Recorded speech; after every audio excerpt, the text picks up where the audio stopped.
Avoiding the pitfalls. Common mistakes for philosophy beginners. Ever wondered why philosophy feels so tricky to grasp at first? In the next 15 minutes, we'll uncover the top mistakes beginners make and share simple tips to help you think like a philosopher with confidence.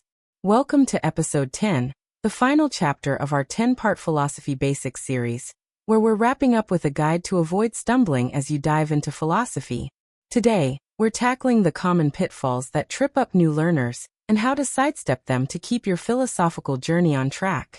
Get ready to boost your skills and avoid rookie errors. Let's dive in. So why focus on mistakes?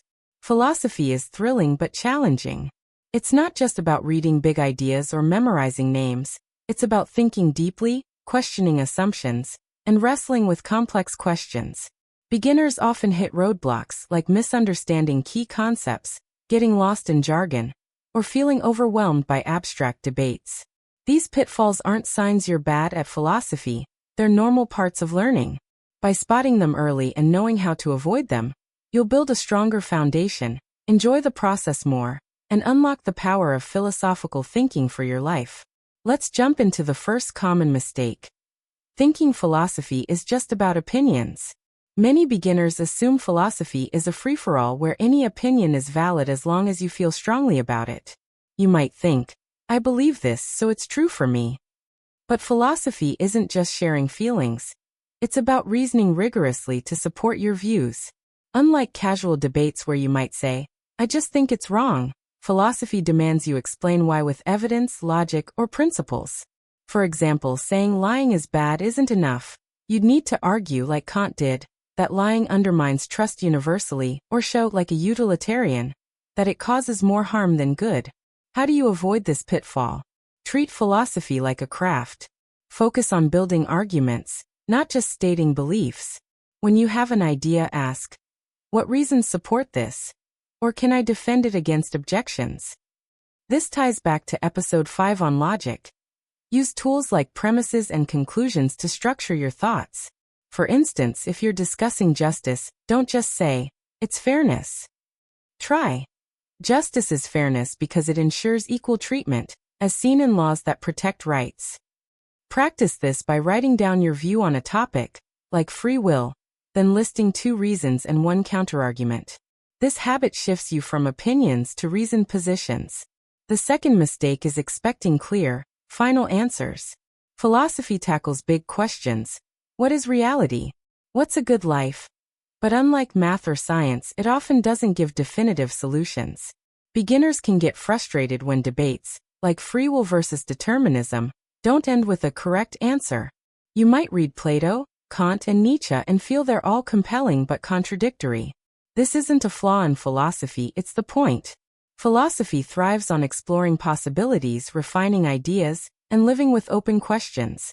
To avoid this, embrace uncertainty as part of the journey. Think of philosophy as a process, not a destination.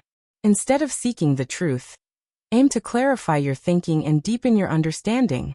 When studying metaphysics, episode 8, you learned that questions like, is time real? Spark debate, not resolution. Try this. When you hit a tough question like, what is consciousness? Write down what you've learned from different views, like dualism or materialism, rather than picking a side. This keeps you curious and prevents frustration. As Socrates said in episode 9, wisdom often starts with admitting what you don't know. Mistake number 3, getting lost in jargon. Philosophy is full of intimidating terms, ontology, epistemology, deontology, phenomenology, and beginners often feel overwhelmed or think they need to master every word to get philosophy. You might read a sentence like, Heidegger's ontology posits being as Dasein, and panic, thinking you're not smart enough. But jargon is just shorthand for ideas, and you don't need it to think philosophically. The fix? Focus on concepts, not vocabulary. When you encounter a term, break it down. For example, ontology from episode 8 just means the study of being, what exists and how. If a term stumps you, ask, what's the main idea here? You can also rephrase complex sentences in plain language. Instead of deontology prioritizes duty over consequences, say, Kant thinks we should follow moral rules, no matter the outcome.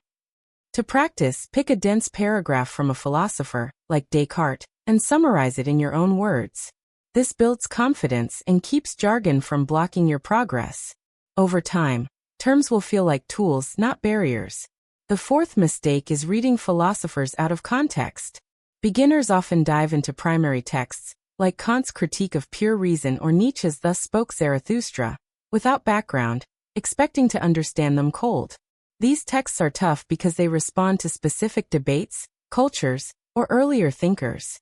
If you read Kant without knowing he's challenging Hume's skepticism, Episode 6, you'll miss why he's obsessed with how the mind shapes reality. This can make philosophy feel like a puzzle with missing pieces. To avoid this, learn the historical and intellectual context before diving in. Start with summaries or introductory books that explain who a philosopher was responding to. For example, Episode 6 showed how Enlightenment thinkers like Locke and Hume shaped Kant's ideas. Before reading Plato's Republic, know he's grappling with Athens' political turmoil and sophist relativism. A simple trick: when picking a text, search online for "What was Philosopher responding to?" or watch a short lecture on their era. This grounds you, making dense texts more approachable. You can still read originals, but context is your map. Mistake 5. Trying to learn everything at once. Philosophy is vast, spanning ethics, metaphysics, logic, aesthetics, and more, with thousands of thinkers across centuries. Beginners often feel they need to read all the classics, Aristotle, Descartes, Sartre, in one go or understand every branch to do philosophy. This leads to burnout or feeling like you're drowning in ideas. You might start with ethics, jump to existentialism, then try quantum metaphysics, only to feel scattered and confused. The solution? Take it one step at a time. Focus on one topic or thinker for a while before branching out. For example, spend a month on ethics, Episode 7, exploring utilitarianism and Kant's deontology, before tackling metaphysics. Use Episode 1's overview of philosophy's branches to pick a starting point, like epistemology if you love questions about knowledge. Create a simple plan. Read one short text, like Plato's Apology, about 30 pages, and discuss it with a friend or journal about it. This builds depth without overwhelm. Remember, philosophy rewards patience, not speed. The sixth mistake is neglecting critical thinking skills. Many beginners focus on what philosophers say, memorizing Kant's categorical imperative or Plato's forms, without practicing how they think. Philosophy isn't about facts. It's about analyzing arguments, spotting flaws, and building your own. If you only summarize what you read, you're missing the active reasoning that makes philosophy alive, like the Socratic method's questioning, Episode 9, or logical analysis, Episode 5. To avoid this, prioritize skills over content. Practice identifying arguments in texts. What's the main claim? What evidence supports it? Is the reasoning sound? For example, when reading Mill's Utilitarianism, note his premise: actions are right if they promote happiness. Ask, does he prove this? Are there counterexamples? You can also use Episode 3's critical thinking tools, like checking for biases or fallacies. Try this. Pick a news article or opinion piece and analyze its argument using a question from the Socratic method, like, what's assumed here? This hones your ability to think, not just recite. Mistake 7. Assuming philosophy is disconnected from real life. Some beginners see philosophy as abstract navel-gazing, irrelevant to daily concerns like work, relationships, or politics.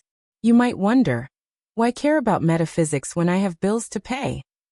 But philosophy is deeply practical. It shapes how you make decisions, understand morality, and find meaning, as we saw in Ethics, Episode 7, and Metaphysics, Episode 8. To avoid this, connect philosophy to your life. When you study a concept, ask, how does this apply to me? For example, learning about free will versus determinism can guide how you view responsibility in relationships. Do you blame others or see their actions as shaped by causes? Try this.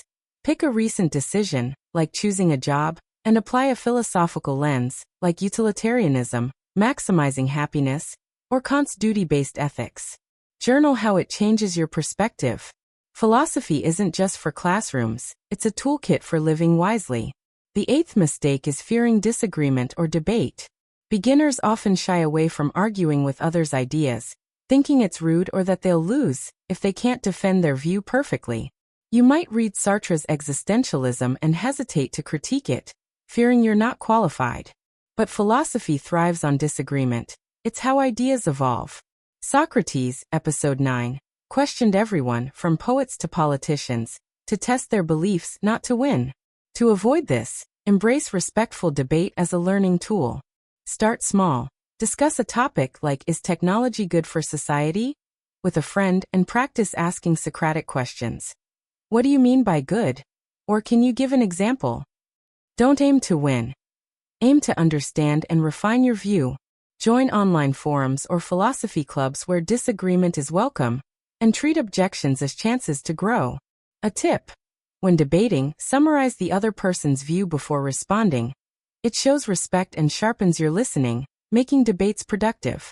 Mistake 9. Ignoring non-Western philosophy. Many beginners focus solely on Western thinkers, Plato, Kant, Nietzsche, because they dominate introductory courses. This can make you think philosophy is a Western invention, missing rich traditions like Confucianism, Buddhism, or African Ubuntu philosophy. For example, Confucius' ethics of harmony, similar to Aristotle's virtue ethics, or the Buddhist concept of impermanence, echoing Heraclitus, offer unique perspectives that deepen your understanding. To avoid this, explore global philosophies early. Start with accessible texts, like the Analects of Confucius or the Dhammapada of Buddhism, which are short and practical. Compare them to Western ideas. How does Confucius' focus on social roles differ from Kant's individual duties? Use episode 6's historical overview to see how Eastern and Western thought influenced each other, like Buddhism's impact on Schopenhauer. A simple step: watch a documentary or read an article on a non-Western tradition, like Taoism, and note one idea that resonates. This broadens your philosophical lens and makes you a more versatile thinker. The 10th mistake is not practicing philosophy regularly. Beginners often treat philosophy as a one-off study, reading a book or watching a video then moving on. But philosophy is a skill, like playing an instrument. You improve through consistent practice. If you only think philosophically during a class or this series, you won't develop the habits to apply it in life, like using logic to solve problems or ethics to guide choices. To avoid this, make philosophy a daily habit. Set aside 10 minutes a day to reflect on a question, like, what makes a good friend? Or do I have free will? Write your thoughts or discuss them with someone.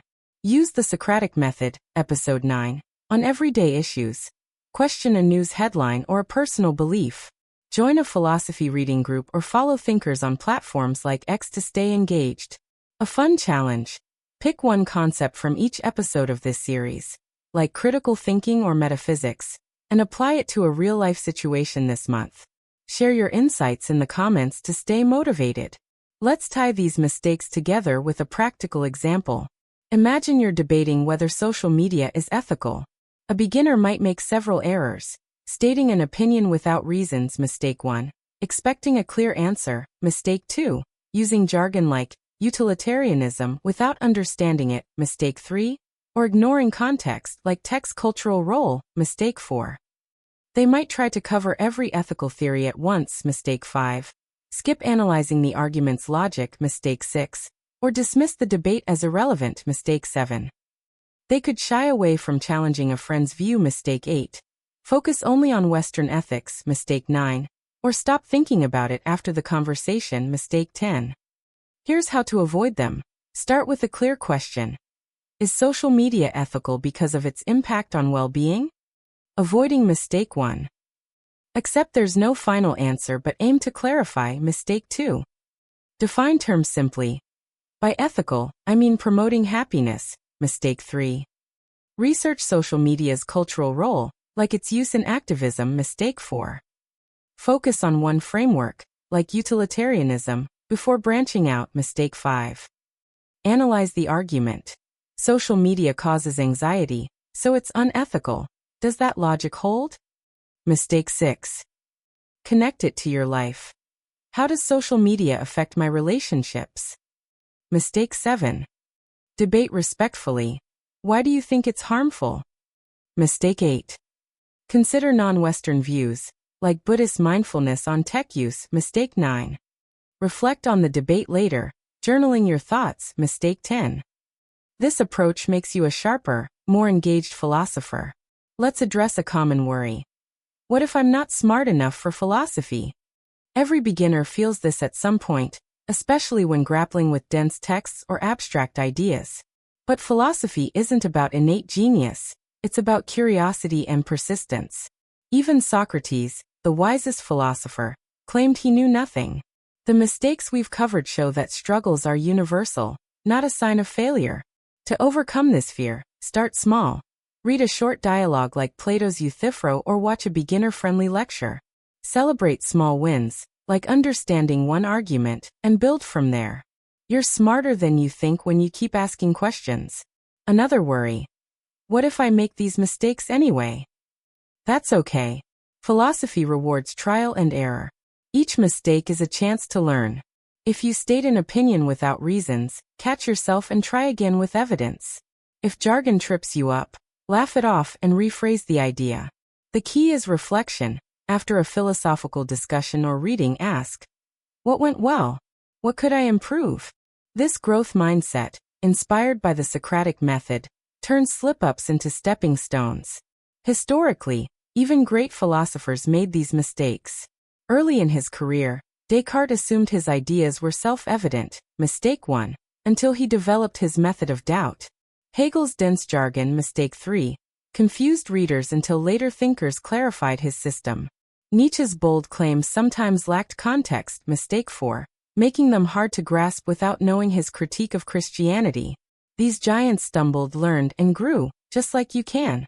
Their journeys show philosophy is a lifelong process, not a race. Let's apply this to a modern issue, AI ethics. A beginner might say, AI is dangerous without reasons, mistake 1. Expect a simple rule like ban all AI, mistake 2, or misuse terms like singularity, mistake 3. They might ignore AI's historical context, like its roots in computing, mistake 4, or try to study every AI ethicist at once, mistake 5. They could skip analyzing arguments, like whether AI violates rights, mistake 6, or dismiss the debate as impractical, mistake 7. They might avoid debating AI's benefits, mistake 8. Focus only on Western views, mistake 9. Or stop thinking about AI after one article, mistake 10. To do better, ask, why is AI dangerous? With data like job displacement stats, mistake 1. Accept complex answers, like balancing innovation and risk, mistake 2. Define dangerous clearly. It could amplify biases, mistake 3. Research AI's development, like Turing's influence, mistake 4. Study one perspective, like Singer's utilitarianism, first, mistake 5. Check the logic. AI causes bias, so it's bad. Does that follow? Mistake 6. Apply it to life. How does AI affect my privacy? Mistake 7. Debate openly. What's AI's upside? Mistake 8. Explore non-Western views, like Japan's tech-human harmony, mistake 9. Reflect weekly on AI's ethical questions, mistake 10. This makes you a thoughtful contributor to real-world debates. Here's a practical exercise to avoid these pitfalls. Pick a philosophical question like, what is happiness? Spend 15 minutes writing your thoughts, then review for mistakes. Did you state opinions without reasons? Expect a single answer? Use unclear terms? Fix one error. Say, add a reason like, happiness involves purpose because it motivates action. Share your revised answer in the comments. I'd love to see your progress. This exercise builds the habit of self-correction, key to philosophical growth. Let's connect this to the series.